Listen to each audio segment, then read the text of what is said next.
Mahanadi serial next பிரேமோ இன்னும் மாதிரியான twist ஆக போகுதுன்னு பார்க்கலாம். பயங்கர கோபத்தில் வந்து இதுக்காக நம்மளுடைய விஜய் வந்து போதும் காவேரி, இதுக்கு மேலே எதுவும் பேசாத, உனக்கு என்ன பார்ட் டைம் ஜாப் வேணும்னு சொல்கிறியா? நம்ம ஆஃபீஸ்லேயே இருக்கு, அதில் நீ தாராளமாக செஞ்சுக்கலாம், இதுக்கு மேலே இதை பற்றி என்கிட்ட பேசாதுன்னு சொல்லிட்டு விஜய் ரொம்ப கோவமாக அங்கேருந்து கிளம்பி போனது. உடனே காவேரி வந்து அப்போ கூட நீ வந்து என்கிட்ட வந்து ஏதாவது சொல்கிறீங்களா?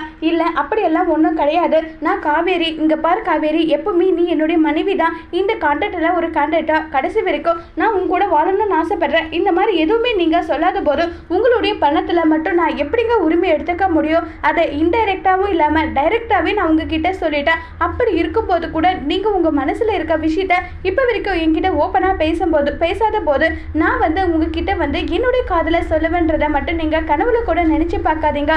ஆமா, நான் உங்களை காதலிக்கிறேன், உயிருக்கு உயிரா காதலிக்கிறேன், ஆனா அந்த விஷயத்த நீங்க சொல்லாம உங்ககிட்ட நான் சொல்ல மாட்டேன். கண்டிப்பா இது நடக்கவே நடக்காது. ஒருவேளை நீங்க பிரிஞ்சு போகணும்னு ஆசைப்பட்டாலும் அதுக்கும் நான் சம்மதிக்கிறேன். கடைசி வரைக்கும் உங்க நினைப்போட என் குடும்பத்தை பார்த்துக்கிட்டு நான் சந்தோஷமா இருப்பேன்னு சொல்லிட்டு காவேரி விஜயை நினைச்சு ரொம்ப வருத்தத்துல இருக்காங்க. முதல்ல காதல சொல்ல போறது காவேரியா விஜயாங்கிறத வரப்போற எபிசோட்ல வெயிட் பண்ணி பார்க்கலாம். தேங்க்யூ.